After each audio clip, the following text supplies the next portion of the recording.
안녕하세요. 저는 아트투게더 큐레이터 배한송입니다. 저희 아트투게더는 미술품의 대중화 실현을 앞장서는 종합 아트 플랫폼입니다.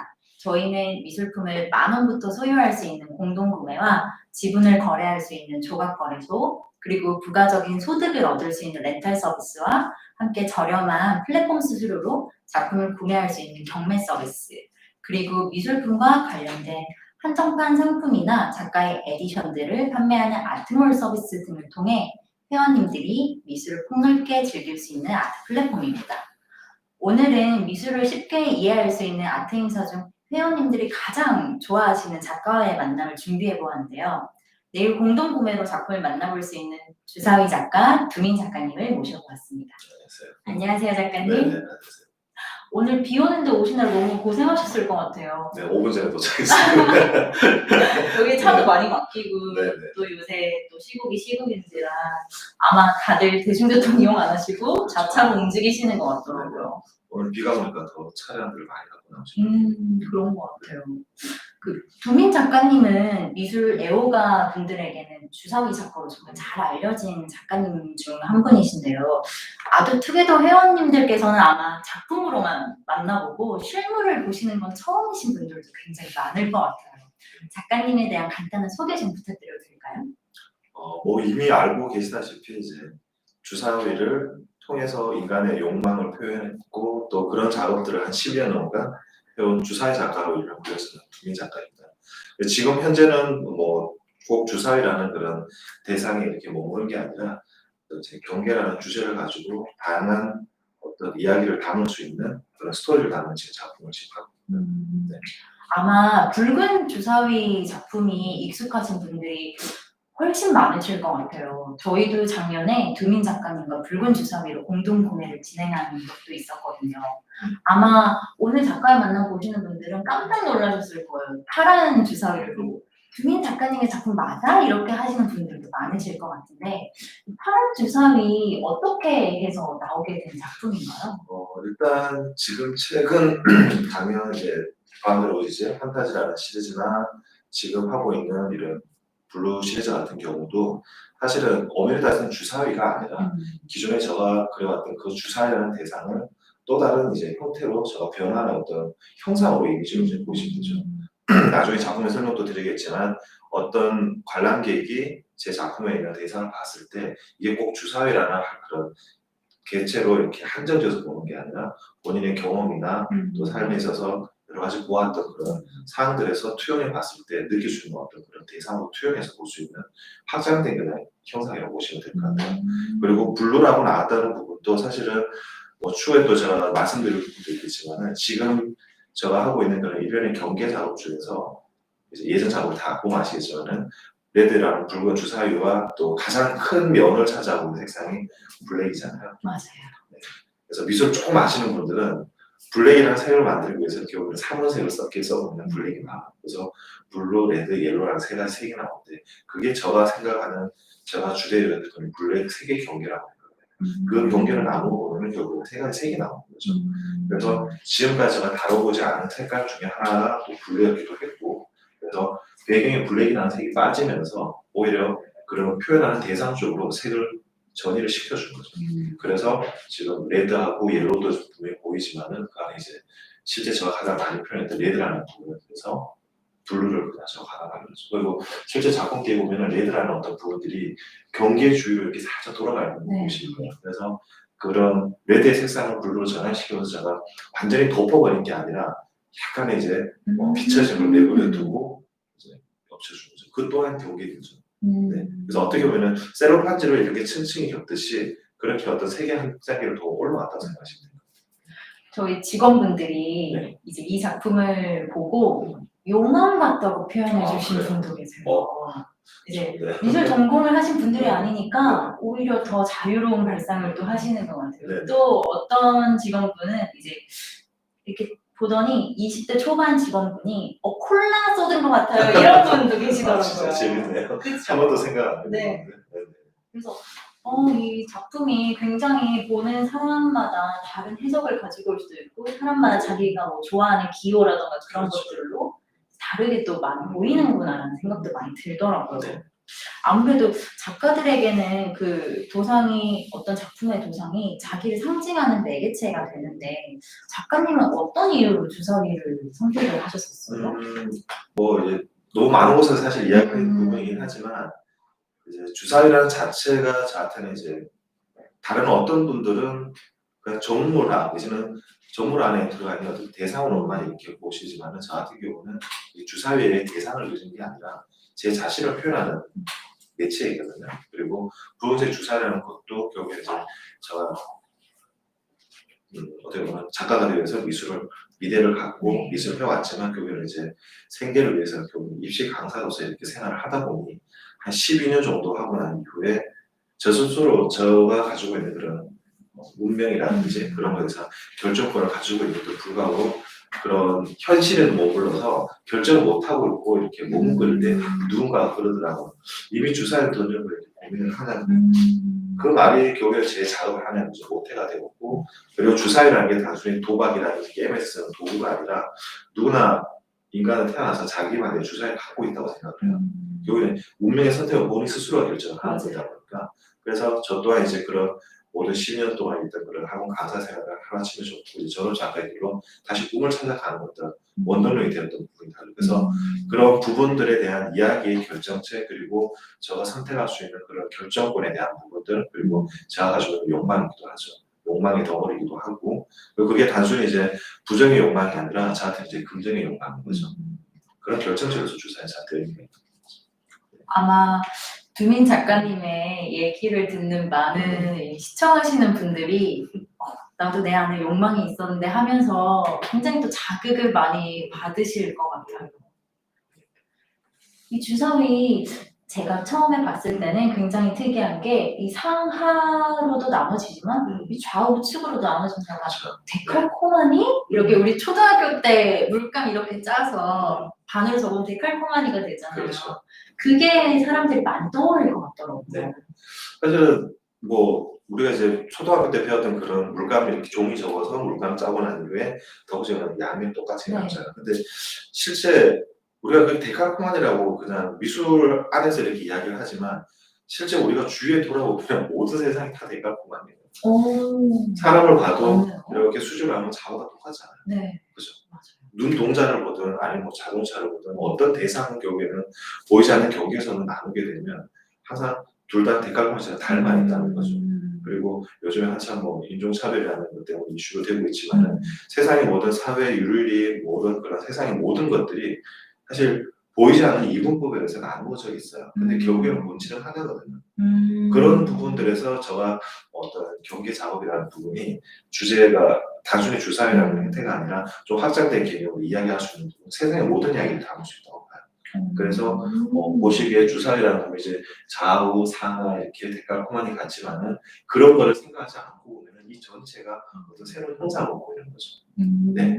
그 안에서 찾다 보니까 좌우 대칭으로 보시면은 한 번도 세상에 나오지 않는 것이잖아요. 맞아요. 그래서 사람의 얼굴도 결국에 닮아 보이고 세상의 모든 사람이 다 똑같아 보이지만은 그 개체된 모두는 다 특별한 하나의 형상을 갖고 있고 성격을 갖고 있고 삶이 있고 환경이 다르잖아요. 그런 것처럼 다양성이라는 게 결국엔 비슷해 보이지만은 결국에는 그 안에서는 또 다른 환경이나 보이지 않는 경계에 따라서 달라질 수 있다는 의미도 있고 그런 이야기를 담고 있다고 생각하시면 돼요. 또 작가님 얘기를 네. 듣고 이 작품을 보니까 또 너무 새로워 보이는 것 네. 같아요. 맨 처음에 이제 보통 작품을 보시는 분들은 시각적인 해석을 많이 그렇죠. 하잖아요. 네. 확실히 작가님의 이 작품의 내면의 얘기를 듣고 나니까 사람들이 이 작품을 보면서 1시간 동안 앞에 서서 생각을 할 것 같아요. 나의 데칼코마니와 이 환경에 대해서. 저는 또 굉장히 인상적이었던 게 그 전에는 이제 물에 튕겨지는 주사위 이런 역동성에 대한 거와 이 분열하는 주사위들이 있었잖아요. 그거에 넘어서 이 물방울들이 부유하는 게 굉장히 중력을 거스르는 느낌이 많이 들었었어요. 네. 어떻게 해서 이제 시작된 건가요? 저가 이제 계속 이제 경계 이야기가 나와지는데 지금 최근 지금 올해 이 시리즈 작품 같은 경우에는 세 가지 경계를 가지고 있어요. 그 경계의 기준은 여기 이제 그 이전의 저의 작업이겠죠. 그래서 세 가지로 나누는 이제 세계 경계, 그 다음에 형의 경계, 그 다음에 공의 경계라는 이 세 가지를 저 나름대로 이렇게 해석을 해서 풀고는 있는데 일단 세계 경계는 아까 말씀드렸처럼 전체적인 그런 배경 안에서 블랙이라는 색이 갖고 있는 경계를 세 가지 사무색으로 나눠서 작업에 투영이 되고 형의 경계 같은 경우는 아까 말씀하신 데칼코마니처럼 좌우 대칭이기도 하지만 예전에 기존에 제가 해왔던 그런 주사위라는 형태 그런 형상들을 분해 해체하는 그런 과정 안에서 누구나 익숙하게 보였던 어떤 대상이 약간의 그런 분해와 해체해서 새로 조합을 했을 때는 전혀 다른 형상으로 변환이 되어진다는 거죠. 그리고 예전 작업들은 저 이렇게 잘 그려요. 저 이만큼 하이퍼처럼 해요. 아니면 똑같이 그려요. 이렇게 관람자에게 강압적으로 어떻게 보면 푸싱을 하는 거죠. 나 이만큼 잘 그리는데 봐주면 안 돼. 되게 어떻게 보면 직관적으로 던지신 거네요. 어린아이가 꼭 이렇게 뭔가 조르듯이. 근데 이제 나이가 40대가 넘어가고 이렇게 어느 정도 작업을 하다 보니까 그런 부분보다 관람객한테 좀 편하게 제 작업을 보여드리고 싶은 거죠. 그러려면은 어떤 형상이라는 게 주사위라고 이렇게 저거저거 던져주는 것보다는 그것들이 다른 형상으로 바뀌어졌을 때 호기심이라는 게 유발이 되죠. 그래서 형의 경계 같은 경우도 그런 기존의 것에서 새로움을 만드는 데서 어떤 다른 대상을 갖고 오는 게 아니라 기존에 저가 가지고 늘 해오던 그 형상에 대해서 약간의 변화가 보이지 않는 경계를 통해서 다른 형상으로 바뀌어질 수 있고 또 인식시켜주고 또 보는 재미도 있을 수 있겠죠.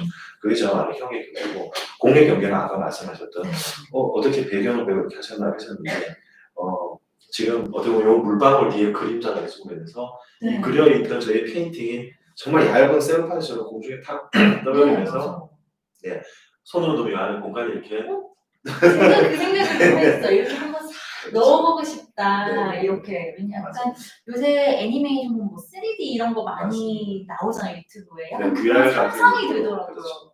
그래서 그런 사람들이 사실은 그래요.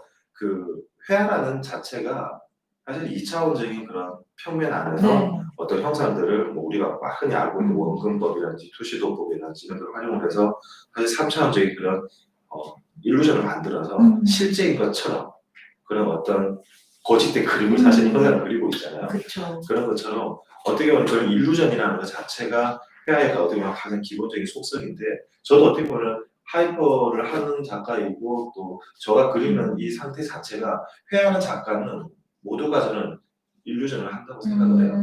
네, 어떤 착시를 일으키기 때문에.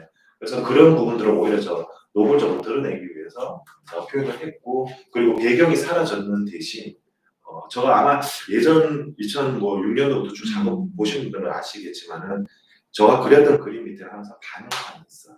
맞아요.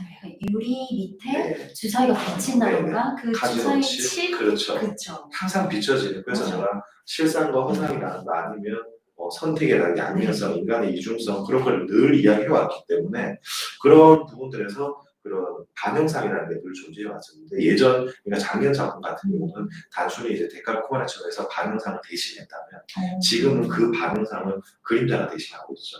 예전에 반영상들이 그 물체의 색깔과 형상을 그대로 이렇게 따오는 부분이었다면 지금 색이 빠져버리고 그냥 그림자 그렇죠. 그림자들만 형상으로서 캔버스에 오히려 붙여진 상태에서 예전에 그 물체 아래쪽이 있는데 지금은 물체 뒷면으로 가게 한 거죠. 그래서 오히려 그런 입체 공간을 평면에서 수직 공간으로 이렇게 들어가고 있는 공간으로 표현하는 작업을 했다고 생각하시면 됩니다. 네. 안 그래도 저는 처음에 이 작품을 봤을 때 너무 그림자가 신기하더라고요. 어떻게 이렇게 표현하셨을까? 내 손에 이렇게 넣으면 들어갈 것 같다는 느낌도 들고 이게 사실 오일온 캔버스라서 이제 유화 작품인데 그림자가 굉장히 수채화 같이 번지는 듯한 느낌이 들면서 약간 김창렬 작가님의 물방울이 흐를 때 그런 물에 남은 흔적 같이도 또 보이더라고요. 그래서 물이 뒷면에 있다가 이렇게 싹 떠올랐을 때 물이 남은 흔적 같기도 하다 이런 느낌도 들었어요. 작가님 작품을 보면은 아마 실제로 보신 분들은 굉장히 신기할 거예요. 이게 유화 작품인데 이게 왜 반짝거리는 거지? 이런 생각을 하시는 분들도 계실 것 같아요. 그래서 일단 저 같은 경우는 아주 예전 대학 시절부터 그런 재료에 대한 탐닉을 되게 많이 해왔던 그런 호기심이 많았었고 그러다 보니까 늘 그냥 그리는 대상이 있으면 그 대상이 가지고 오는 표정 마테리얼 캔버스 그대로 가지고 오는 시도를 많이 했었어요. 그래서 뭐 안 들어본 재료가 없죠. 모래사장 참 작업할 때는 모래도 만져보고 또 섞고 내지는 한지 아스팔트 질감을 내기 위해서도 한 가지 미디엄을 섞어서 해보기도 하고 결국은 이제 제가 예전부터 그런 작업들에서 하는 무리라는 게 있었고 또 항상 이렇게 반짝이고 투영거리고 그런 부분들이 항상 소재로 들어가다 보니까 그거와 가장 이제 근접하게 표현할 수 있는 재료들을 이제 계속 찾다 보니 지금 현재 이런 것들이 나아졌고 또 제가 유화를 하고 있지만 우리가 일반적으로 유화로 이렇게 그림을 그리면 그 기름 성분 때문에 이제 반짝반짝거리거나 번들거리고 보이잖아요. 저는 오히려 그 부분들을 유화로 작업을 했지만은 매트 바니쉬로 그 부분을 다 광택을 죽여버려요. 이유는 지금 이런 코팅이 올라가지고 이런 부분들의 반짝임을 더 극대화하기 위해서 의도적으로 유화의 성질을 오히려 아크릴처럼 무광으로 매트하게 시켜놓고 난 이후에 이제 마지막 채로 이렇게 코팅을 하면서 극한 반응을 만들어내는 거죠. 상대적인 거죠. 오히려 매트할 때 반짝이는 더 반짝일 수가 있으니까 그런 상대성을 이용해서 작업을 표현할 수 있는 거죠. 반대의 성질을 이용해서 좀 더 극대화를 시키는 거죠. 그래서 어떻게 보면 하나의 보이지 않는 또 다른 물감이라고 생각하시면 될 것 같아요. 그런 질감이나 그런 빛의 느낌, 또 하이퍼라는 게 손으로 그리는 물론 하이퍼도 되겠지만은 제가 이제 또 한 가지 더 추가한 것들은 실제 대상이 이렇게 질감들이 그래 캠퍼스에 왔을 때 오는 그 부분들도 관람객들은 또 다른 사실 리얼리티를 느낄 수 있거든요. 그리고 이런 부분들은 조명이 들어왔을 때 또 사람이 움직일 때마다 그 떨어지는 빛들이 따라서 자기의 시선에 따라 움직여지거든요. 그러면 그럴 때 또 살아있다는 느낌도 들고 더 실제적으로 느껴지죠. 근데 그런 부분들을 캔버스 위에다가 그냥 바로 하이라이트라든지 빛을 그려놓으면 어디서 오는 그 빛은 멈춰져 있기 때문에 사실 죽은 빛이에요. 네. 가짜 빛이죠 어떻게 보면. 네, 그래서 저는 그 부분들보다는 오히려 자연스럽게 어떤 공간이나 전시장에 갔을 때 이 작품에 떨어지는 빛에 따라서 늘 바뀔 수 있고 또 걸어다니면서 움직일 때도 그 빛이 따라 움직이니까 작품이 항상 늘 곁에 자기 시선을 따라 같이 움직이면서 느끼시게 되는 거죠. 그런 효과도 저는 이제 사실은 노리기도 하고. 네. 그러면은 이 작품을 제작을 할 때 맨 처음 밑그림을 그리고 이제 오일 페인팅을 하고 매트 바니쉬로 한번 한 다음에 이 위에 반짝이는 물체는 이제 크리스탈 레진 그렇죠. 이런 거로 설명해 주셨잖아요. 이거를 처음 사용하게 된 계기는 어떻게 되세요?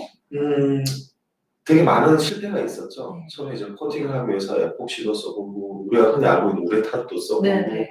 그러니까 사실은 그 학교 다닐 때 재료를 구하다 보니까 이제 돈이 없는 시절이니까 공사장에서 버려놓은 그런 이제 우레탄하고 이런 거를 이제 몰래 저는 주워 왔다고 말하지만 남이 볼때 훔쳐왔다고 했어요.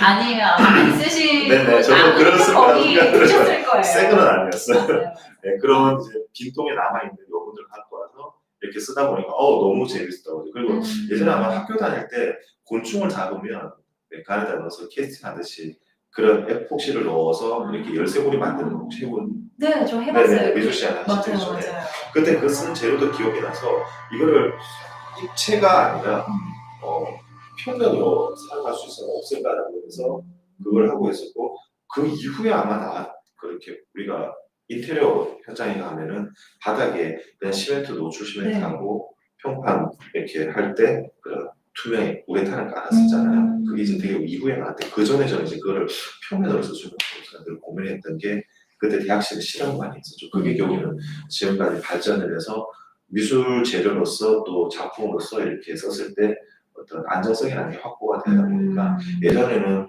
에피소드이긴 하지만 코팅이 잘못되어서 작품을 새로 그려드린 적도 있고 교체한 적도 있고 전시장에서 녹아내린 적도 있고 사실은 별의별 일이 다 있었어요. 녹아내리기도 하는군요. 잘못된 재료를 쓰면 그렇죠. 그때는 이제 재료에 대해서 공부가 덜 됐을 때인 거죠 사실은. 어떤 분들은 그 부분조차도 하나의 이제 제 작업으로 받아주시고 또 이렇게 또 갖고 계시는 분도 계시는데 지금은 이제 아까 크리스탈 레진이라고 말씀드렸지만 그보다 한 단계 더 원재료에 가까운 재료를 쓰기 때문에 더 이렇게 뭐 작업할 때 냄새라든지 뭐 기포 또 환변 현상 크랙 이런 부분들이 이제 거의 안전성을 확보되는 그런 재료를 제가 쓰고 있어요. 다루기는 사실 더 까다롭기는 해요. 그럴 것 같아요. 네. 제가 이렇게 처음 작품 보고 가까이서 봤을 때 아마 이렇게 온라인으로 보셔가지고 회원분들이 너무 안타까울 것 같아요. 가까이서 제가 대신 설명을 해드리면 먼지 하나 안 들어가 있고 정말 이게 사람의 손이 닿은 건가? 공장에서 만든 게 아닌가 할 정도로 완벽하게 마감 처리가 되어 있어요. 뭐 저는 늘 만져봐라고 말씀드리는데 만져도 되나요? 만져보시면 너무 겁이 나가지고. 그리고 저는 저 작품이니까요.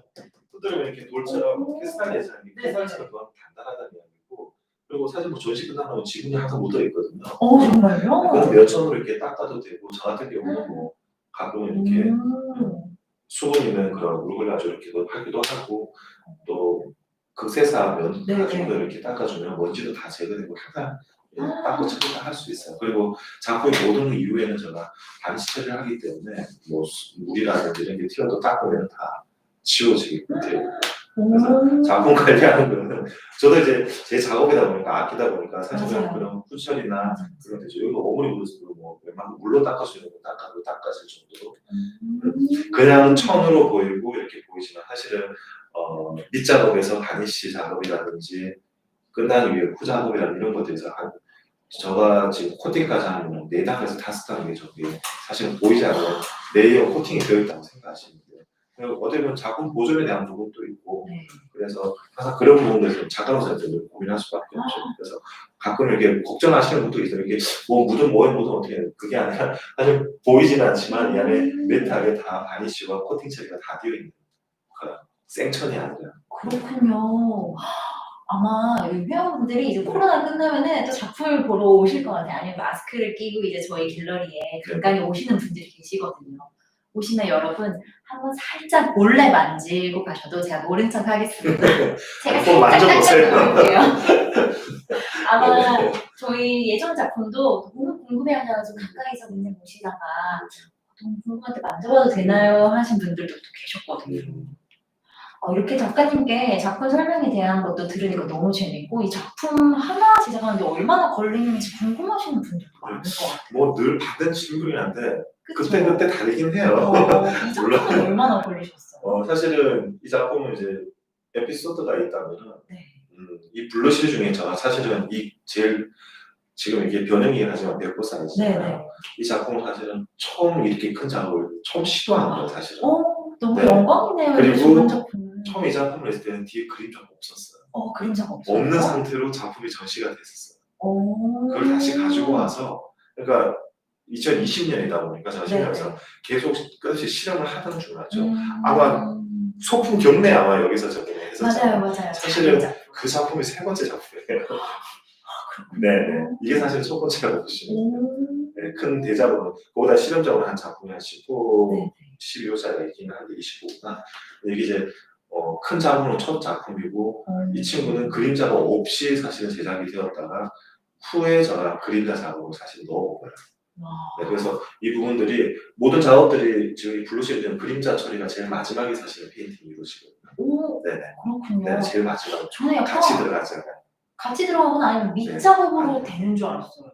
모든 형상 그려놓은 이후에 제가 그 그림자들도 사실은 하나의 빗으로 떠주면 그림자들이 한쪽으로 쏠리거나 밀리거나 할 거야. 근데 이 그림자들은 저가 그냥 임의로 이 평면에 맞게끔 저 마음대로 이 형상들 그대로 이렇게 당겨와서 얘들은 이렇게 되고 얘는 이렇게 되고 얘들은 이쪽으로 되고 그림자를 각각의 다른 빛에서 떨어지는 그림자를 처리를 해서 네. 어떻게 보면 형상으로서 맞아요. 실제 그림자를 옮겨놓는 게 아니라 이 전체 작품을 위한 하나의 형상으로서 가장 제 눈에 보이는 미학적으로 봤을 때 그런 균형감이나 이 작품에 대한 이 색깔이 있는 이 부분들을 받쳐줄 수 있는 그런 무게를 그래서 결국에는 그림자는 형상의 무게를 잡아주잖아요.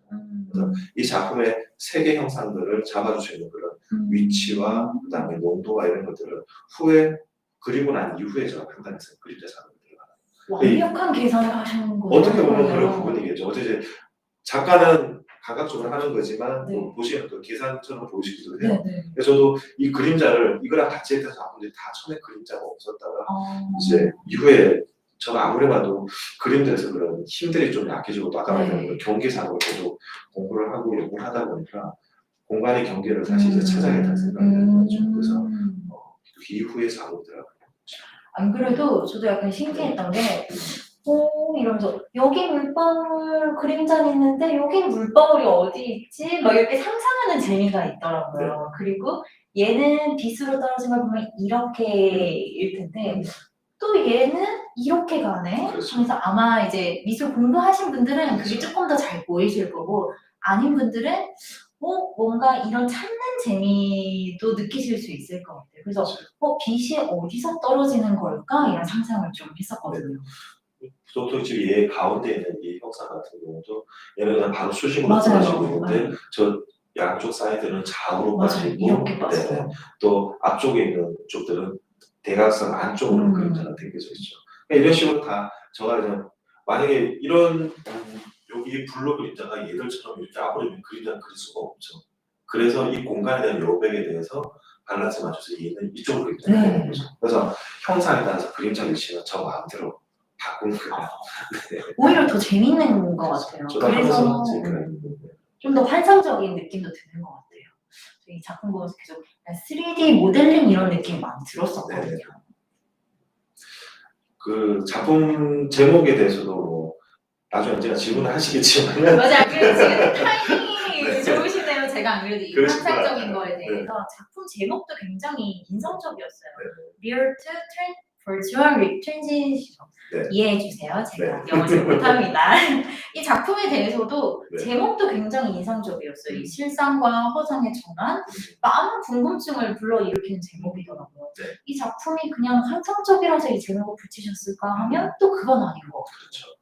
아까 좀 전에 말씀드렸던 그 일루전 자체라는 게 실제 있는 것을 캠퍼스에 사실 허상으로 그려놓은 거잖아요.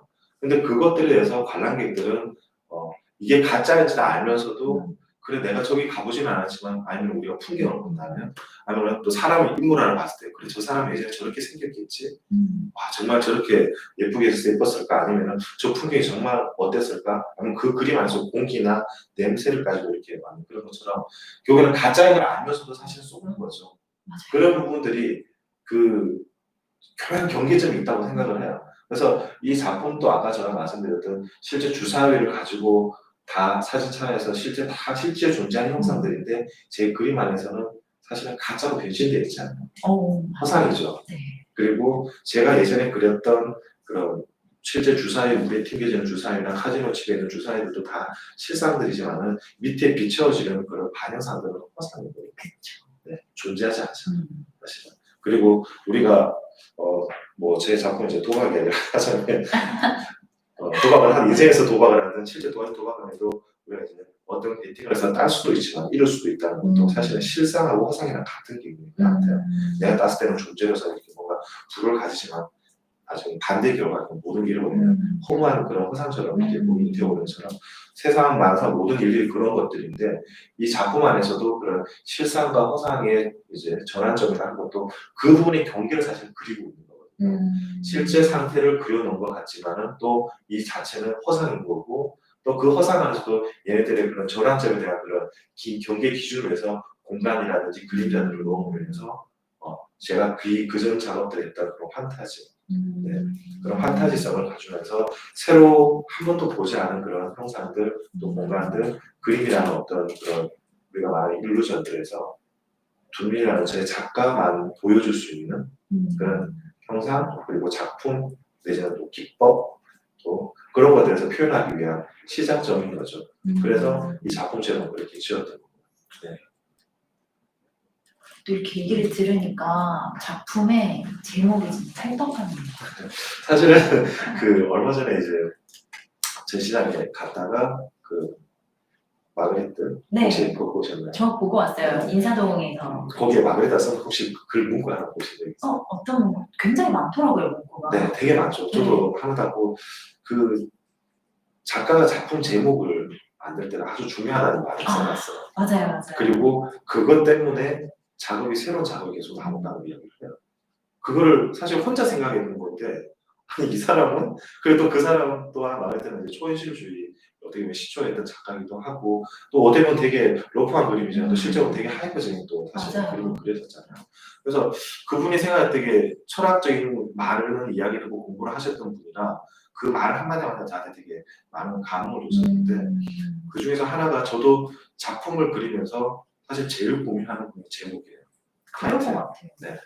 그게 어떻게 보면 작가들마다 누구나 이렇게 고민되는 거지만 사실은 이런 말 하면 안 되지만 무죄라는 제목은 너무나 무책임한 것 같고 정말 요새 무죄가 만연한 세상이죠. 평화하는 게 아니라 어떤 하나의 행위로서 끝나는 건 충분히 가능하다고 할 수 있는데 저 같은 경우는 단순한 형상을 이렇게 재현하는 카피 개념이 아니기 때문에 제가 늘 예전부터 그려왔던 게 제가 현재 처한 어떤 모습이나 아니면 주위 환경이나 그런 이야기를 담는 스토리에 대한 어떤 작업의 연장선을 지금 봤기 때문에 기존의 처음 작업과 지금 이 작업이 하나의 연결고리들이 다 가지고 있거든요. 맞아요. 그래서 그런 부분들에서 제가 작품 제목 저한테 가장 중요한 부분이라고 생각을 해요. 그리고 현재 내가 이 작업을 하면서 가장 어디에 중점을 두는지에 대한 부분은 작품에 담게 되죠. 그래서 저는 시리즈를 할 때마다 작품 제목이 다 똑같아요. 맞아요.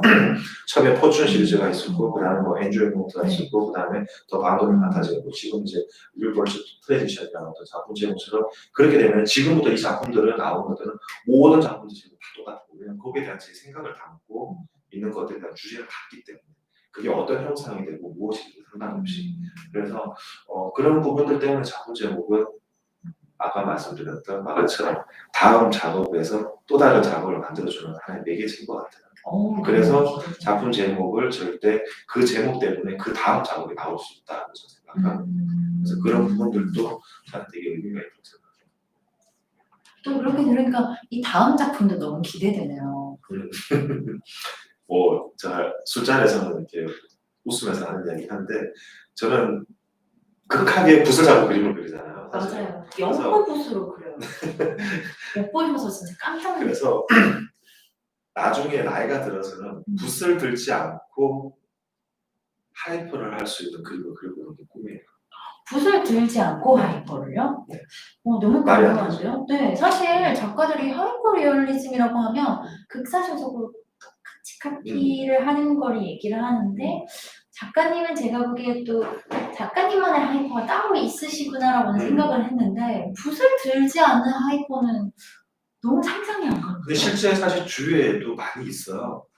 우리가 왜 하이퍼 리얼리즘이라고 하면 평균만 생각하시는데 주위에 조각 작품들이 다 하이퍼 아닐까요? 그죠? 그리고 저는 미디어 아트도 하이퍼라고 생각해요. 지금 8K가 나오는 TV 안에서 어떤 영상이나 아니면 미디어 아티스트들이 만든 그런 컴퓨터를 이용하거나 뭐 AI를 이용하거나 하는 그런 영상들이 나와지는 것들이 모니터 안에서 이렇게 펼치시면 그 또한 하이퍼죠.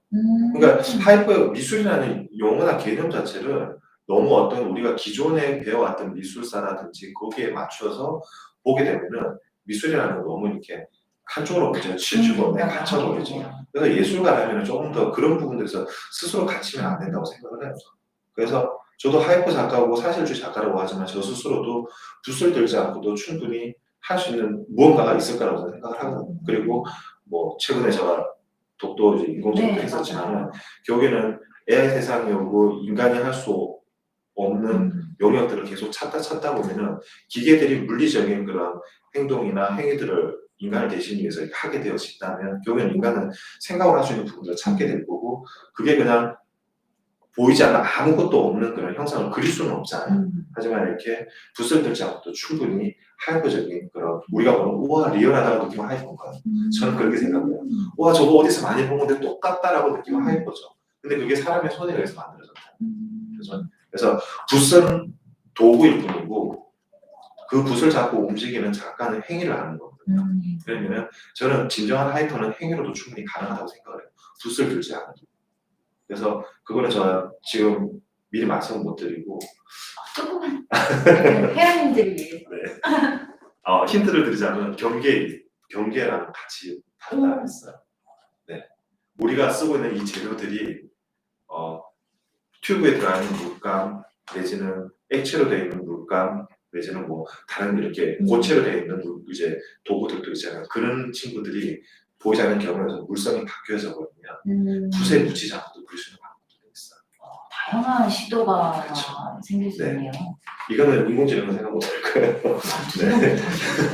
그래서 지금 이제 보기가 말씀드리고 저는 그런 부분들은 또 사실 문득 그 부분도 3일 전에 술 먹고 와서 소파에 자고 이렇게 앉아있다가 생각이 났어요. 방법이. 시도해봐야겠다. 되게 재밌는 생각이 들더라고요. 그래서 조만간 한번 실험되고 그건 이제 향후 한 10년 뒤에 아마 작품으로 지금 이제 이 작업에 충실해야 되니까 그러니까 작가는 늘 나한테 이렇게 끊임없이 생각을 해야 되고 다음에 뭐 해야 될 스텝은 생각을 해야 되겠죠. 현재도 중요하지만 그리고 어느 순간 매 순간 이렇게 보는 것과 듣는 것과 이렇게 하는 곳에서 제 작업으로 이렇게 풀 수 있는 것에 대한 것들은 안테나를 세우고 있다고 생각을 해요. 그래서 그게 어느 순간 딱 이렇게 맞물리는 순간에는 새로운 작업이라든지 새로운 아이디어 때문에 뭔가를 또 그리게 되고 작업을 하게 되겠죠. 또 그거는 부분들이 되게 큰 전환점을 만들어 주기도 하고요. 저한테 그런 단순한 말 한마디 이미 주사위 던졌다가 결국 제 작업하는 이 모든 걸 가져온 것처럼 그런 게 있는 것 같아요. 최근에 1년에 그런 것들이 저한테는 새로운 작업을 하는 것도 같아요. 저도 작가님들을 만나면서 오늘 두민 작가님을 만나면서 또 한 번 더 생각이 드는 건데 근데 작가님들은 항상 외부 자극을 그냥 흘려보내시진 않는 것 같아요. 외부 자극을 한번 눈으로든 귀로든 뭐 입으로든 이제 집어넣게 되면 뇌로 한 번 더 해석을 하고 자기만의 소화 방식으로 이제 풀어내서 이 작품으로 나오게 된다고 생각이 항상 들더라고요. 두민 작가님 같은 경우는 이제 또 이런 파란 주사위를 계속 하시면서 또 고민이 많으실 것 같아요. 아무래도 또 이제 그 전에 빨간 주사위 했으니까 파란 주사위 했고 또 다른 도상을 궁금해하시는 분들도 많을 것 같아요. 있으시겠죠. 그렇죠. 지금 저는 주사위라는 형상 가지고 하는 것들은 모든 건 이제 제 작업에서 시작을 하기 때문이고 뭐 근래 같은 경우는 저는 독도섬을 가지고 제 자아상을 표현하기도 했고 그리고 또 풍경이라든지 어떤 우리가 수준이 주위에 보는 것들에 대한 것들에 대해서도 경기 작업에서 지금 이미 에스키스 작업을 많이 해 있어요. 그래서 단순히 이 작품 또한 그런 블루라는 색깔을 가지고 오는 게 어떤 특이한 점이 있다고 하지만 사실은 이 작품으로 해서 계속 뭐 수도 없이 이걸 그려내는 게 아니라 저는 아까도 말씀드렸지만 이제 주상희 작가가 이제 경계 작가라고 말하고 싶거든요. 오늘 명칭을 네. 고쳐드려야겠어요. 과거에 30대는 주사위 작가지만 이제 40대 지금 중반으로 지금 현재 저는 주사위 작가가 아니라 경계를 그리고 표현하고 있는 작가라고 생각합니다. 그래서 경계라는 부분은 경계는 끊임없는 도전을 의미하기도 하거든요. 그래서 어떤 형식, 미술에서 정하는 형식이라든지 어떤 방법, 매체뿐만 아니라 다루는 소재와 이야기까지도 그런 경계가 없이 제가 생각하는 그런 것들을 표현할 수 있는 모든 부분들이 있다면 도전을 해보고 또 표현을 해야 될 거예요. 그래서 파란색 생각하면 노란색 주사위겠지 그런 섣부른 판단 안 하셔도 되고요. 예측 불가능한 작가님이세요. 불과 작년에 새로운 작업을 했는데 이제 1년 만에 새로운 맞아요. 작업이 나온 것처럼 그때마다 저는 어차피 예술가니까 어떤 기존 틀에 매여 있을 필요는 없기 때문에 만약 이 그림이 잘 가는데 이 그림만 그리고 뭐 이런 부분도 아니라 결국에는 제 작업들은 시간이 지나서 제가 계속 작업을 한다면 그 모든 작업들이 결국 나중에는 어느 부분에서 새로운 어떤 사람들에게 만나게 되는 기회가 될 거라고 생각을 해요. 그래서 지금의 작품이 저는 마스터피스라고 생각하지는 않아요. 너무 기대됩니다. 늘 지금 현재 작가가 작업할 때는 나의 마스터피스라고 생각하고 작업을 하지만 결국에는 그런 것들이 쌓여갈 때 마지막 최후의 마스터피스 작품이 나오겠죠. 네, 그래서 늘 새로운 작품을 할 거고 새로운 형상이나 또 새로운 색상이 나올 것 같아요. 스스로 색에 대한 경계도 깼고 형태에 대한 경계도 깬 거죠. 어떻게 보면 궁극적으로는 저 자신을 깨는 거거든요. 그냥 저 안에 갖고 있는 고정관념인 거죠. 네. 나는 주사위만 그려, 나는 검은색, 빨간색 스스로 깨는 과정이죠.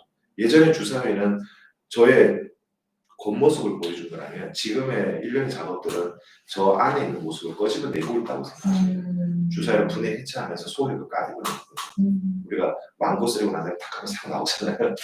네. 점점 내면을 보여주시네요. 그렇죠. 그래서 예전에는 나의 화려한 겉모습이나 나의 화려한 기술이나 테크닉 보여줘서 이렇게 힘을 쏟았다면 지금은 정말 제가 작가로서 생각하고 있는 그 내면이나 제 생각이나 사랑이나 이런 것들을 표현할 수 있는 형상과 그림을 그리려고 이제 고민하고 있는 거죠. 처음에는 제가 작가님을 뵀을 때는 외강 내강 작가님이다 라고 생각이 좀 들었었어요. 왜냐면 이제 워낙 남자다우신 이제 외모와 이제 말씀도 이제 또박또박 이렇게 잘 해주시고 했는데 점점 알면 알수록 작품에 대한 얘기를 들으면 약간 외유내강 작가님이시다라는 생각도 많이 들고 또 하나 저는 또 인상적이었던 게 요새 코로나19로 인해서 작가님들의 일상이 굉장히 많이 바뀌었잖아요. 그래서 뭐 미술관이나 뭐 갤러리들은 다 휴업을 하시고 전시도 많이 취소되시고 근데 전 작가님께 굉장히 감동받았던 점이 작가님은 시도를 끊임없이 하시더라고요. 그래서 이번에 장흥 아틀리에에서 또 아트 팬더미를 진행하셨는데 또 한 번 얘기를 여기서 안 할 수가 없죠. 네. 실은 뭐 우리가 지금 코로나 사태 때문에 팬데믹이라는 상태에 지금 다 전세가 이렇게 되고 확산이 된 상태에서 작가들이라는 사람들이 과연 무엇을 할 수 있을까? 사실 처음에는 너무나 할 수 있는 게 없었어요. 왜냐면 이제 그렇죠. 주위 작가분들도 해외 작품이 가다가 돌아오고 저도 네.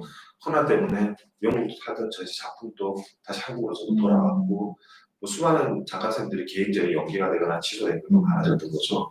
근데 이제 제가 작업하고 있는 그런 장흥 가나 아틀리에 같은 경우는 작가들이 현재 38분이 계세요. 근데 이 작가분들이 그 공간에서 늘 자가격리만 하고 있는 거죠. 코로나가 걸린 것 같은데. 강제 그렇죠. 자체적으로 자가격리를 하시네요. 그 전에도 뭐 항상 자가격리 중이었는데, 근데 이제 작가들끼리 뭔가 할 수 있는 일들이 없을까라는 그 고민을 늘 같이 해왔었어요. 근데 이제 다행히도 가나의 이제 회장님께서 이제 작가들이 할 수 있는 그런 이제 판을 좀 만들어보고 또 이런 침체기 된 미술 시장에서 또 작가들이 할 수 있는 영향에서 한번 할 수 있는 일들이 없을까라는 아이디어를 물으셨고 또 그런 제안을 주셨고 그런 환경과 이걸 만들어 주신 거죠. 그래서 한번 누가 해보겠냐 했을 때 잘 한번 해보겠다라고 말씀을 드리고 지금 이제 3회째 준비를 하고 7월 11일 3회째 준비를 하고 있는데 그 부분들을 하다 보니까 어떤 부분이 생기시냐면 교원들 같아요. 모든 사람들 있잖아요. 이제 코로나가 끝나면 무엇을 해야지. 항상 누군가는 지금 이렇게 힘드니까 좀 괜찮아지면 무엇을 해야겠지. 이거는 되게 비겁한 거라고 생각을 해요. 작가들도 마찬가지 같아요. 늘 작업을 할 때도 내가 좀 미술 시장이 좋아지면 그때 맞춰 작업을 해야지가 아니라 작가는 늘 가야 되는 거거든요. 그리고 현재 상황에 그렇죠. 맞춰서. 네, 제가 제일 좋아하는 단어가 사실 인이거든요. 인용할 때 인이 아니라 저는 ING를 이야기해요. 네. 저 스스로가 늘 작가들은 현재 진행처럼 진행할 때 새로운 게 나오는 거지 어느 순간 스타트라고 있을 때 출발하면은 그때 나오는 게 아니라고 생각해요. 그래서 작가쌤들하고 그런 부분들에 있어서 이제 장흥이라는 그 공이 특수한 공간이라고 또 그런 대한민국에 그런 공간도 없잖아요. 그래서 작가들끼리 할 수 있는 독립된 그런 프로젝트 그걸 만들고 또 그런 것들이 국내나 해외에서 한 번도 시도하지 않은 그런 전시 계획을 한 명, 두 명이 아니라 38명이잖아요. 같이 해서 4명의 호스트를 매달마다 바꿔가면서 특별 경매, 특별전 이런 것들을 매달 다른 걸 기획을 하는 거죠. 그리고 그런 부분들에서 새로운 아트 상품도 만들어내고 또 그 당일만큼은 요즘 미술 시장이 좋지 않으니까 작가들의 작품을 그 행사만큼은 제로 베이스로 경매를 해서 소유하고 싶은 분 소유도 할 수 있겠고 작가들은 또 작가 나름대로의 또 그런 그 행사에 맞는 또 작품도 새로 하게 되고 주제가 있게 되면은 그런 새로운 주제에 따라서 작가들의 새로운 그런 본인들만의 그런 예술성이나 이런 그런 순간적인 그런 나오는 작품들이 나와잖아요. 그러면서 작가 스스로도 이렇게 새로운 자극을 또 받으시나요?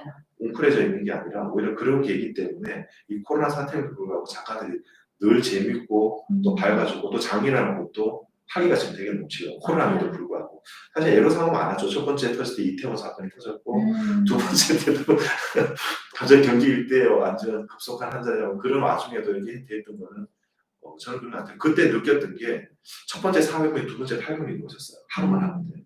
근데 느꼈던 부분이 뭐냐면 이런 부분에서 많은 대중들도 예술에 대한 그런 목마름이 있고 또 그런 것들 때문에 여러 가지 예술을 같이 공유할 수 있는 문화가 만들었다고 생각하고 제가 정리를 하자면 이 아트 팬덤이라는 프로젝트 이름을 지은 것도 팬덤이 이게 확산이잖아요. 그러면은 거기에 있는 작은 공간의 예술가들이 모여서 조금 더 미술이라는 게 일반 대중 속으로 확산되기를 바라는 마음에서 아트 팬덤이라고 제가 이름을 지은 거예요.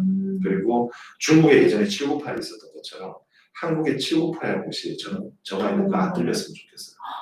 너무 잘 어울려요. 네, 사실 그런 공간이기도 하고 해외에서 누군가가 오게 되면 한국의 작가 가장 좋은 작가에서는 장흥 가나들에 가야 된다. 거기에 대한민국 최고의 작가들이 있는 곳이다라고 인지가 되어지면 훨씬 더 미술 시장도 활기가 돋고 거기를 중심으로 또 파급 효과가 있으니까요. 네, 그리고 복도 아트페어라고 해서 복복자의 그림도자에서 젊은 신인 작가들이 후배나 선배들을 초대해서 복도에 또 페어를 하는 그래서 그런 부분들도 제가 그런 아트 팬데믹 시즌에 맞게 또 했던 부분이기도 하고요.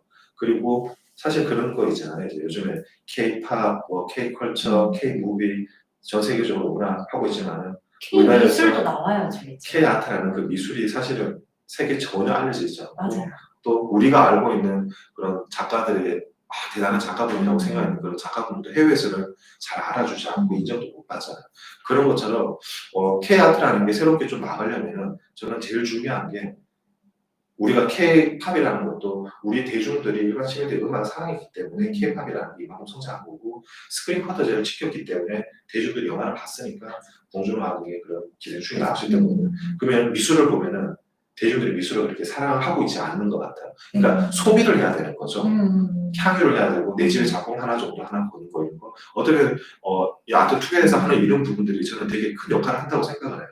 모든 일반 대중들이 작은 부분이긴 하지만은 미술을 좀 더 내 생활 속에 가지고 오고 또 소유도 하고 향유를 하다 보면은 그런 것들이 작가들한테 그게 생존의 또 바탕이 될 수도 있고 그런 것들 계속 하다 보면은 자국의 문화와 예술은 그 국민이 먼저 사랑하지 않으면 절대 세계적으로 될 수 없어요. 맞아요. 저도 동참해요. 네.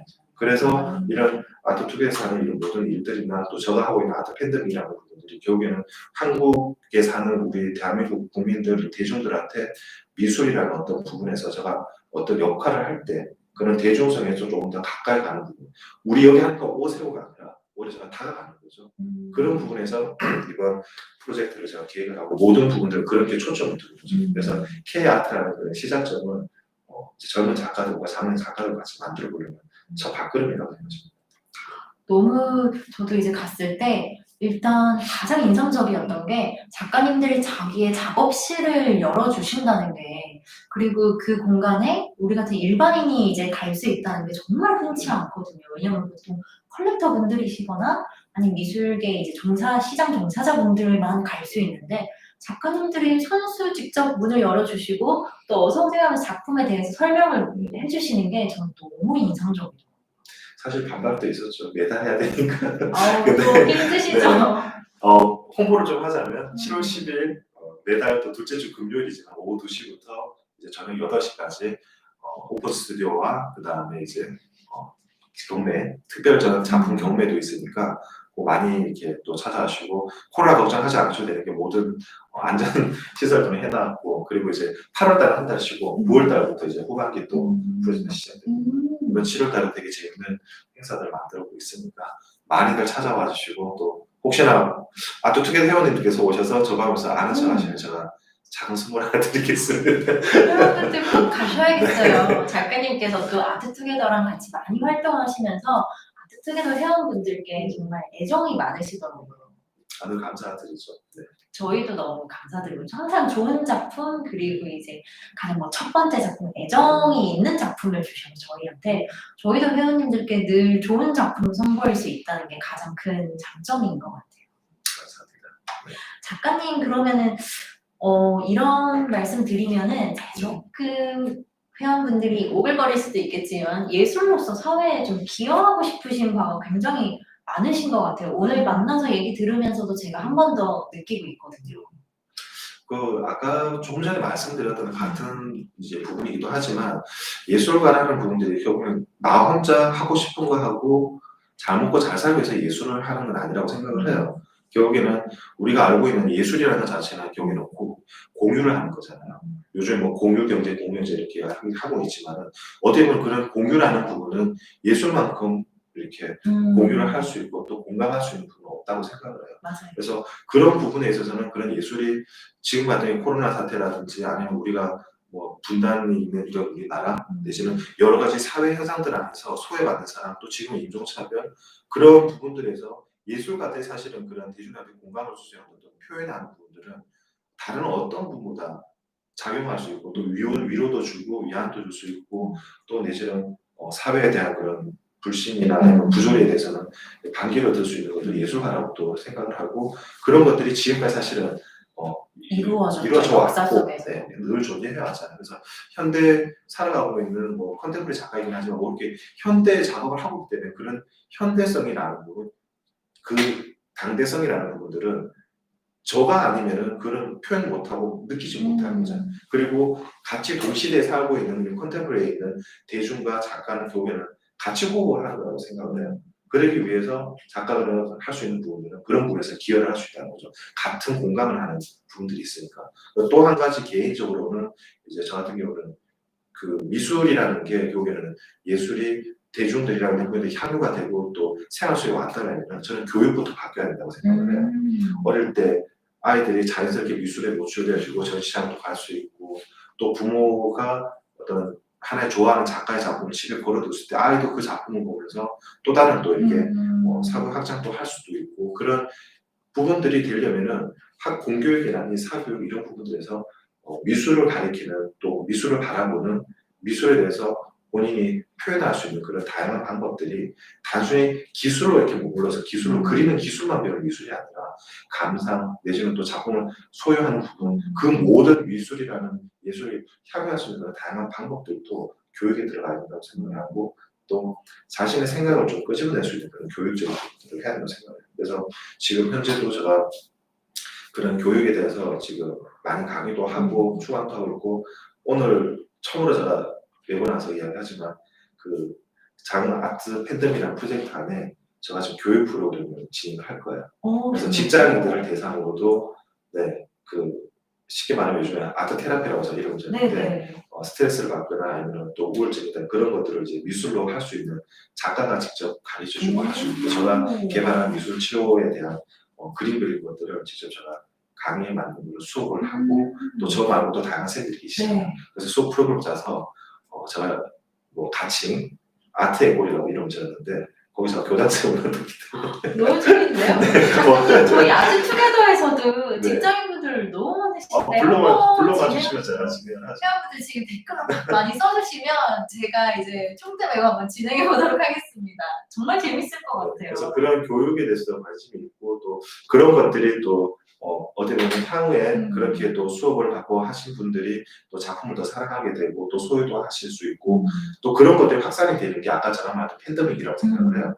작은 부분이지만 그래서 그런 데서 아까 말씀 단순히 이제 그림만 그리는 게 아니라 예술가로서 동시대에 살아가는 한 인간으로서 할 수 있는 부분들 그런 것들에서는 지금처럼 이렇게 플랫폼도 있지만은 뭐 유튜브도 요즘 유튜브 모든 그런 미디어들이 다른 기술들이 많잖아요.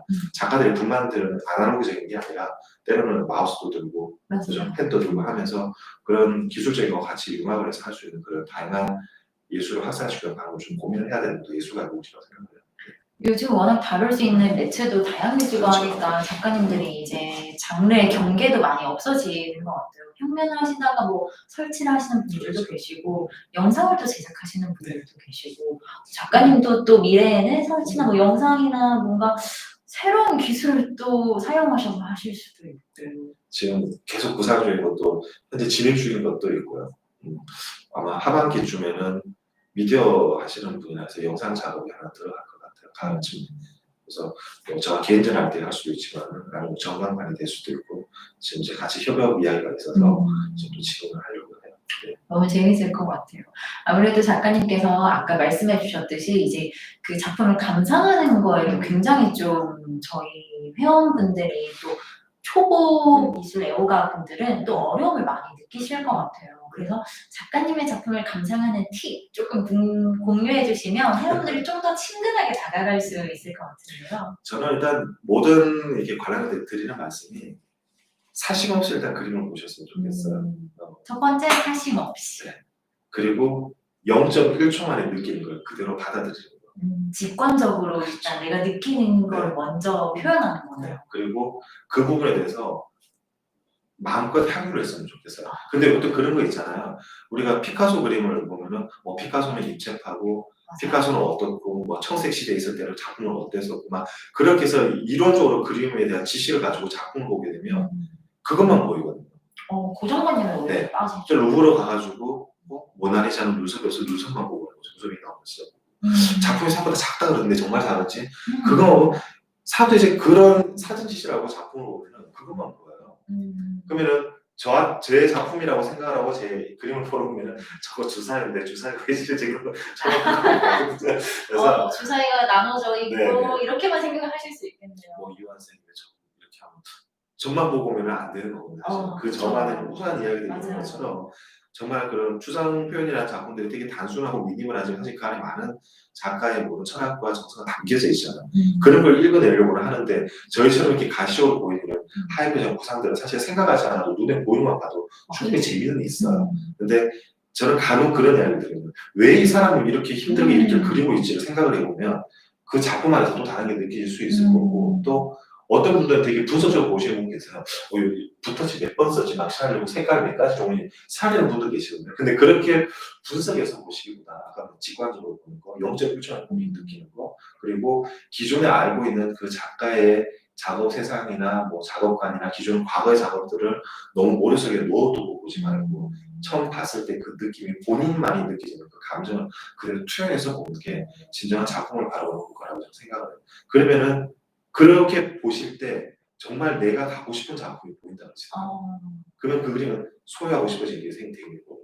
나와 맞는 작품을 찾는 방법 중에 하나라고 그렇죠. 볼 수 있겠네요. 네.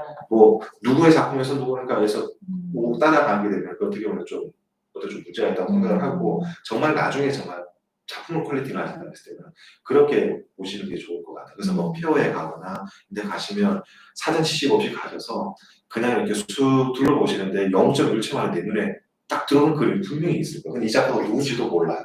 그럼 그 이후에 그 그림을 충분히 보신 이후에 작가 이름 보시고 제목 보시고 그리고 정말 사고 싶고 가격도 보시고 그러면 집에 가지고 오시면 돼요. 그러면 정말 본인이 그림을 많이 그렇게 보고 하시다 보면 그렇게 보신 또 초이스한 작가의 작품을 이렇게 보면 그 작가도 나중에 성공하는 작가일 거라고 생각해요. 저도 어떻게 보면은 그런 분들에 의해서 지금까지 이렇게 그림을 그릴 수 있게 된 거거든요. 그냥 지나치고 컬러 같은 그 많은 시간도 저도 있었잖아요. 근데 어느 순간 어떤 누군가의 어떤 분의 눈에는 저 그림 그렇게 보였던 거죠. 그런 것들이 지금 제가 이 두미냐 작가 이름을 가지게 된 계기가 됩니다. 그래서 저는 그래요. 작가가 만들어지는 거는 작가가 잘나서가 아니라 작가를 바라보고 작가를 찾아주는 대중이 있을 때 그 작가는 성공이 이루어지는 거예요. 아까 말씀드린 대한민국의 대중들이 대한민국 작가를 사랑하면 할수록 대한민국 작가는 되게 글로벌한 작가로 세계 작가로 커질 수 있다는 거죠. 맞아요. 많은 분들이 이렇게 홍보를 해주시고 내가 이 작가를 좋아해. 왜 좋아하냐면 나는 이런 작가 이런 점이 재밌다 이렇게 얘기를 많이 할수록 그 작가님이 사랑을 받고 많이 알려지는 것 같아요. 그러면 저희 직원이 처음에 제가 말씀드렸던 이거 되게 용암 같아요 이렇게 했던 것도 굉장히 잘 좋아요. 느끼신 거네요. 너무 좋아요. 콜라도 좋고 저 콜라 되게 좋아해요. 예전에 하루에 1.5리터를 한 번씩 먹었는데 그 맛도 너무 좋고 저도 이제 그런 생각을 하면 그럴 수 있게 탄산 탁 터지면은 거품 나올 때 느끼는 그런 것도 있잖아요. 그러니까 그런 것도 작가도 생각하지 못하는 관람객을 이제 보고 그런 이야기를 한다는 거죠. 저는 그런 발상이나 그런 상상이 되게 즐겁고 그걸 소통할 때가 저 이 그림을 보람이 느끼거든요. 그때 아까 말씀 30대 저 그리면 나 정말 잘 그렸지 자꾸 이렇게 강압적으로 보여줬다면 지금은 그냥 툭 던져놓는 거거든요. 그래서 좀 더 마음이 편해진 것 같아요. 저는 이 책을 작업을 하면서 전시장에 걸어놔도 누가 어떻게 보든지 편하게 볼 수 있기 때문에 저 또한 이렇게 걱정 없이 그냥 내버려두고 있는 거죠. 조금씩 이제 표현의 문을 이제 열어두시네요. 해석의 여지를 주면서 이제 많은 분들과 소통을 계속 하시는 것 같아요. 그러면은 오늘 저만 질문하면 너무 아쉽잖아요. 그래서 여러분을 위해서 저희가 이제 온라인 관객 질의응답을 받을 텐데요. 저희가 준비한 이벤트가 여기서 하나 나갑니다. 오늘 질문에 선정된 분들께는 1,000원 쿠폰을 모두 드리고요. 작가님이 선정한 베스트 질문자 한 분께는 저희가 3만 원 쿠폰을 드립니다. 그래서 지금부터 질문을 막 올려주시면 제가 또 선정을 하고 작가님께서 베스트 질문자 한 분을 뽑아볼 건데요. 한번 저희가 볼까요? 그쪽으로 볼까요? 이쪽으로 보셔도 좋고요. 요것도 재밌네요. 어떤가요? 아까 질문 드린 건데 주사위의 상도 계산에 있으신 부분 같은데 어떤 의미인지 너무 궁금하다고. 저도 그 부분이 궁금했어요. 왜 숫자 6면체 중에서 숫자 6개 중에서 왜 하필이면 또 3을 넣으셨을까? 이 부분이 궁금하더라고요. 저는 이제 많이 물어보시는데 제가 예전에도 말씀드렸지만 아마 아시는 분 아실 거예요. 주사위 양면에 한번 7이거든요. 앞에 3이 있으면 뒤에 이제 뭐 예를 들어 4가 있고 1이 있으면 6이 있는 것처럼 그래서 저는 주사위 숫자에 이게 의미가 없어요. 저는 오히려 뭐 유아생 작품을 이렇게 하면 안 되겠지만 그냥 그 점처럼 저한테는 하나의 흰 점이에요. 하나의 또. 네, 하나의 그냥 흰 점일 뿐이에요.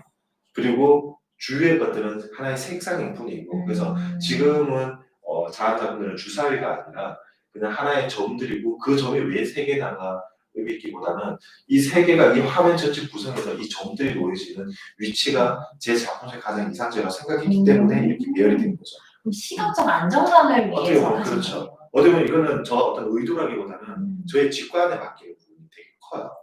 그래서 어떤 걸 때 이렇게 해서 이렇게 만들어야지라고 의도하기보다는 의도하지 않은 곳에서 새로운 게 늘 나타나기 때문에 이런 것도 숫자 주사위 3이라고 의도해서 남기보다는 제가 어떤 상황에서 이렇게 포토샵이라든지 이런 데서 에스키스를 하면서 그 주사위의 그 힘점들이 어떤 형상으로 어떤 위치에 탁탁 놓여졌을 때 제가 느끼는 이 전체 그림을 밸런스해서 균형적으로 다시 잡아주거든요. 아이들이 그 점들이 그리고 아시다시피 코팅이 되어 있다가 이 부분은 이제 사실은 그대로 캔버스가 노출되어 있는데 그 부분들이 가운데 그런 굴곡 변곡점들이 화면 안에서 하나의 또 힘을 균형적으로 잡아줘요. 그래서 이 그림에서는 이렇게 세로로 놓여지는 부분들이 가장 이상적이었기 때문에 이 숫자 3이라는 보시기에 3을 오였겠지만 이게 나타나셨을 거라고 생각합니다. 시각적 안정감 위해서 또 작업을 하신 거라고 말씀해 주시네요.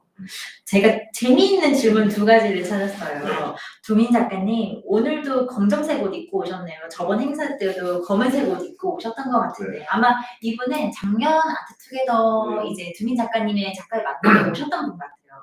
검은색을 선호하시는 이유가 있나요? 일단은 먼지가 안 묻고요. 먼지가 안 붙고요. 첫 번째로. 이것도 이제 어디 가서 잘 이야기 안 하는데 저는 이제 같은 옷을 사면 똑같은 걸 두세 개씩 사요. 그래서 남들은 옷을 안 가리는 줄 알아요. 약간 페이스북 그 갑자기 제가 이름이 기억이 안 나는데 페이스북 마크 주커버그? 약간 그런 느낌이 드는데요. 그런 입는 최소한의 거지만 미니멀리즘 약간. 막 이렇게 입는 거라는 이런 데 이렇게 스트레스 받고 싶지 않아서 그냥 마음에 드는 게 있으면 그것만 계속 입고 또 색깔을 뭐 재미삼아 본다고 하면 배경이 블랙이 많아서 옷으로 그냥 블랙이 작품과 무라유제가 아니셨네요. 일단은 고민 없이 입을 수 있는 옷이라서 사실은 제가 블랙이라는 색도 제일 좋아하지만 블랙이라는 게 사실은 사람들에게 되게 까맣다라는 걸로 그냥 끝나지만 사실 저는 세상의 모든 색을 다 품고 있는 색이라고 생각해요. 그래서 가장 아름다운 색이라고 생각해요. 그리고 가장 시크릿한 색깔이기도 하고 그 안에서 계속 분리를 해내면 어떤 것들이 나오고 또 혹시 그림 하셨던 분들은 해보셨는지 모르지만 블랙에다가 옐로우를 썼거나 레드를 썼거나 블루를 썼거나 그 블랙이 바뀌어요. 다. 그리고 그 블랙이 그림이 들어갔을 때는 느낌이 또 다 달라. 그래서 블랙은 모든 색을 품고도 있고 품어주기도 하는 색이기도 하고 그래서 어떻게 보면 제한테도 그런 블랙이 저한테는 그런 아까 말씀드린 저의 어떤 욕망, 긍정의 욕망 이런 것도 모든 걸 감싸주고 품을 수 있게끔 해주는 그런 하나의 보호막 같은 거라서 그런 위안을 받기도 해요. 다시 검은 옷을 입으면 붉은 내색 옷이나 색깔 옷을 입으면 너무 뭐랄까 밝아보고 있다는 느낌이 들어요. 색깔 있는 옷을 입으면 그래서 오히려 제가 갖고 있는 그런 것들을 좀 이렇게 감추기 위한 은유적인 갑옷이라고도 말하고 싶고요. 그래서 입는 것 같아요. 네. 아마 작가님께서 되게 좀 좋아하는 질문이 하나 있을 것 같아서 제가 또 보다가 찾았어요. 이걸 베스트 질문으로 꼽아주셔도 좋고 아니면 여기 작가님 방금 그 검은색과 연결되는 부분이에요. 이거 그죠? 네, 재료에 대한 질문이 있어요. 그래서 구작에서는 블랙으로 화면을 가득 채워서 캔버스 안에서 공간이 확장되는 느낌이었거든요. 근데 신작에서는 배경을 칠하지 않으시고 캔버스 물성 그대로를 살리신 이유가 있나요? 알루미늄 캔버스로 바꾸신 이유도 궁금합니다. 너무 디테일하고 알고 계시네. 아마 잘 보신 것 같은데요. 그렇구나. 맞아요. 오픈스를 보신 분이 계셨습니다. 일단은 이 또 비하인드를 제가 말씀드릴게요. 자, 제 작품 모든 게 경계거든요. 네. 사실 이 캔버스 그 색 마천은 보이지만 사실은 이 뒷면에는 제가 늘 그리던 흰색 캔버스예요. 네. 정말요? 네. 어떻게? 흰색 캔버스 뒷면이에요. 아, 그렇군요. 저는 맨 처음에 마대천이라고 생각을 했었어요. 그죠. 제가 이것도 성공했는데 그러니까 아까 제 작업은 다 경계라고 말했죠. 사람들은 늘 흰색 캔버스, 작가들도 흰색 캔버스에서 보여지는 그 흰색 안에 채우기 위해서 그림을 그리는데 사실 보이지 않는 그 뒷면이라는 게 사실 경계에 있잖아. 근데 걔는 항상 드러나지 못하죠. 네. 그래서 저는 오히려 그냥 반대로 생각을 해본 거예요. 단순히 질감이 아니라 그 제로 자체도 경계가 그네들이 갖고 있는 경계를 뒤집어 보고 싶거든요. 그래서 정말 아무 사실 없이 뒤집었어요. 그냥 생마천이라는 해서 바인드 칠하고도 할 수도 있겠지만은 저는 그냥 저가 늘 쏘던 저의 캠퍼스, 그러니까 지금까지 제 그림을 보시거나 알고 있는 그 블랙 그림이 뒷면에 사실 이거예요. 또 저는 약간 지금까지 제가 봤던 작가님의 작품들이 싹 머릿속으로 스쳐 지나가면서 갑자기 그 작품들의 모든 뒷면이 궁금해지기 시작했어요. 한때는 제가 저 뒷면 이거 이야기하면 안 될 것 같아. 왜 안 되는 한때는 저는 처음 이 작품에는 저 뒷면 캔버스 쓰기 전에 캔버스 자체에 사인을 넣었어요. 네, 사인을 넣고 캔버스를 쳤었어요. 왜냐하면은 제가 이제 판넬을 뒤에다 코팅 때문에 판넬을 치잖아요. 그러면은 캔버스 뒷면이 안 보여요. 나중에 뭐 어릴 때 그냥 혹이긴 하지만 혹시 위장이 나면 안 되니까 나만의 체크를 해야 돼가지고 다는 아닌데 꽤 몇몇 작품들은 뒷면에 제 사인이 들어가요. 초기 작품들. 네네. 저도 기억은 다 안 나는데 그때 한 1, 2년 동안 계속 그걸 했던 것 같아요.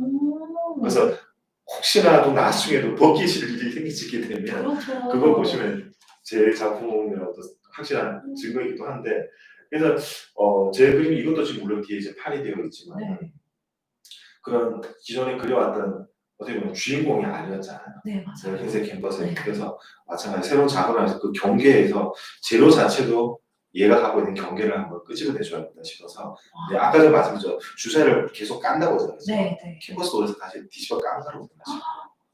네, 그래서 그냥 단순히 질감이나 이런 개념이 아니라 저한테는 그 캔버스의 뒷면은 그런 의미가 있어요. 네, 경계 작업이기 때문에 캔버스의 가장 극적인 경계는 바로 뒷면이거든요. 네, 그렇죠. 워낙 얇으니까. 네.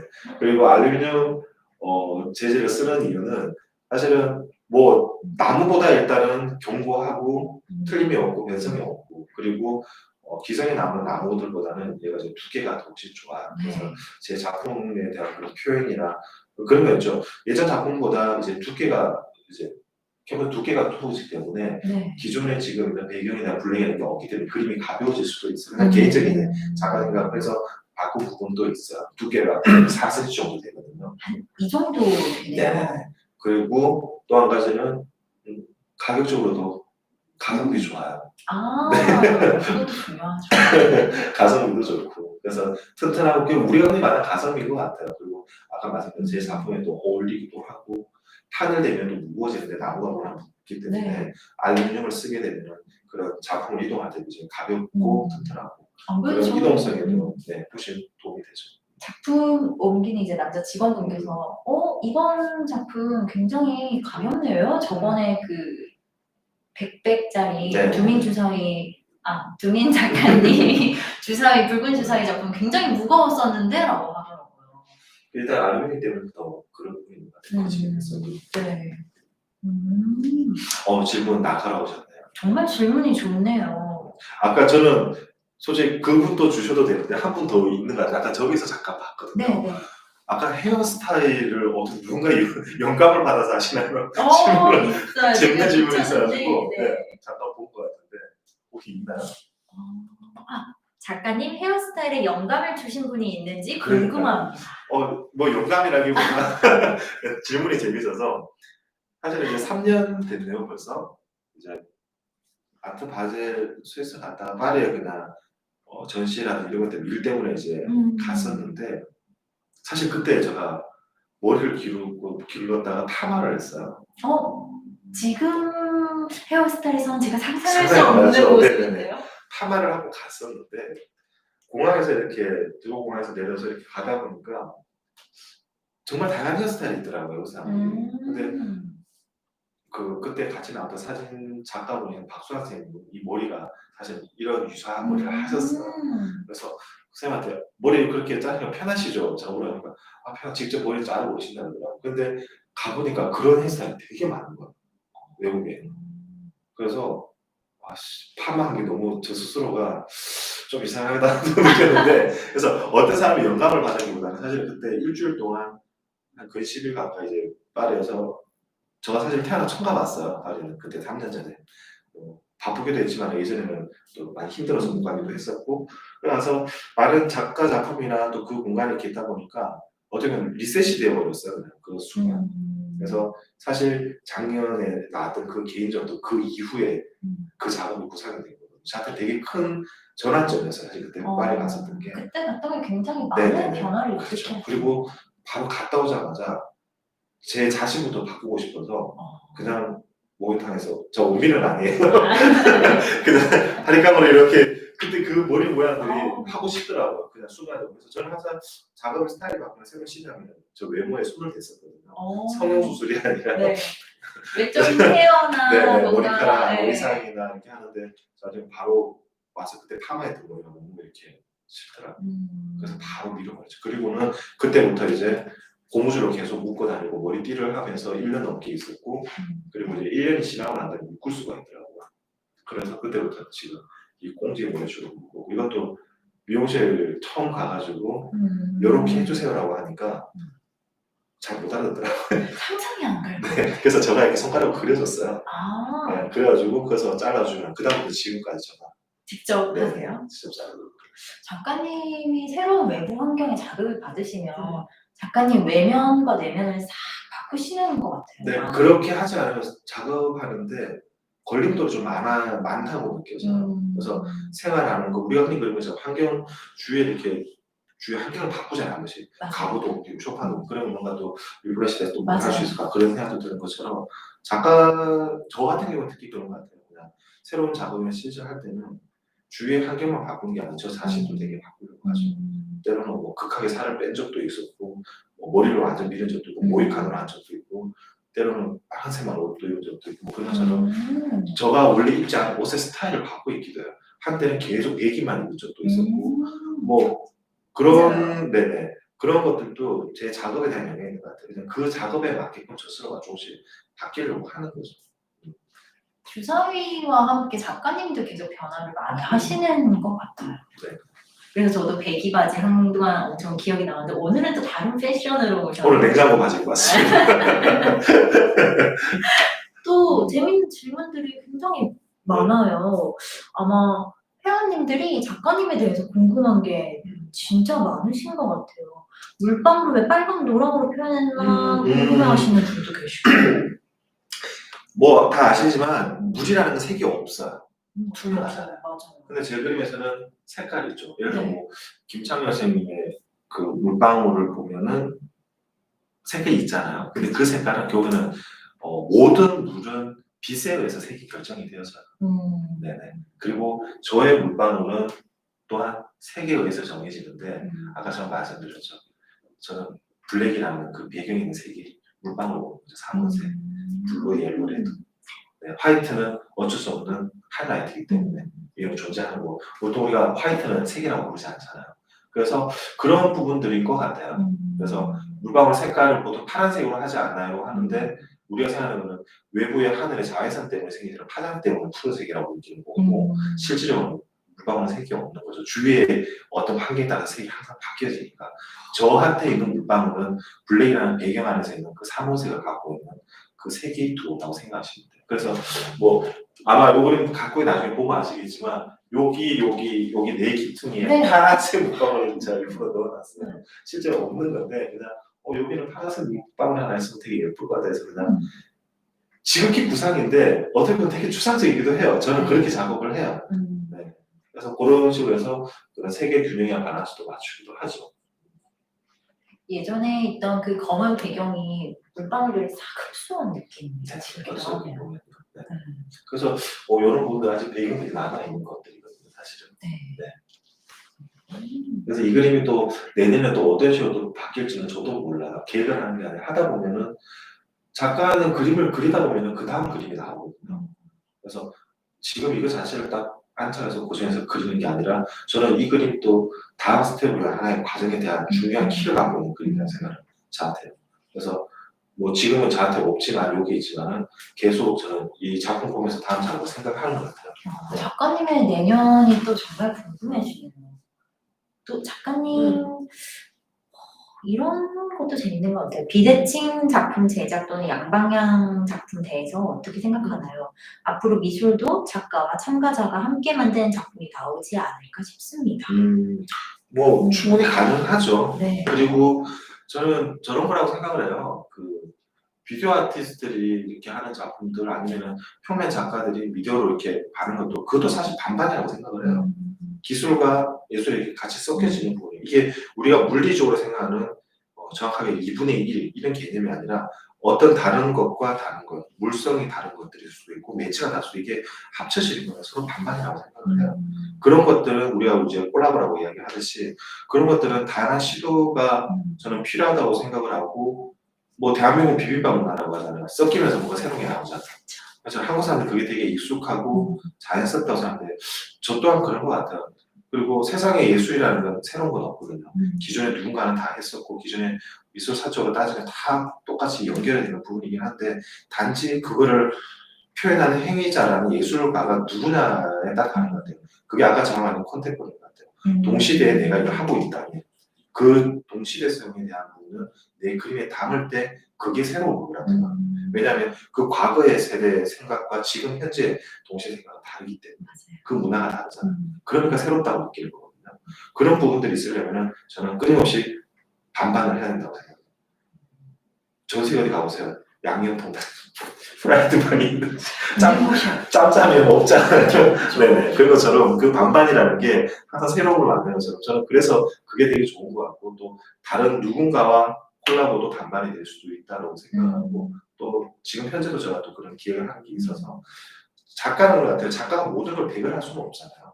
나의 능력이 만큼 있다면 내가 다루지 못하는 기술이라든지 그런 게 있다면 그 사람과 같이 협업을 해서 새로운 걸 할 수 있다면 그런 충분히 도전해볼 만한 거예요. 그걸 위해서 또 10년간 수련을 할 수는 없잖아요.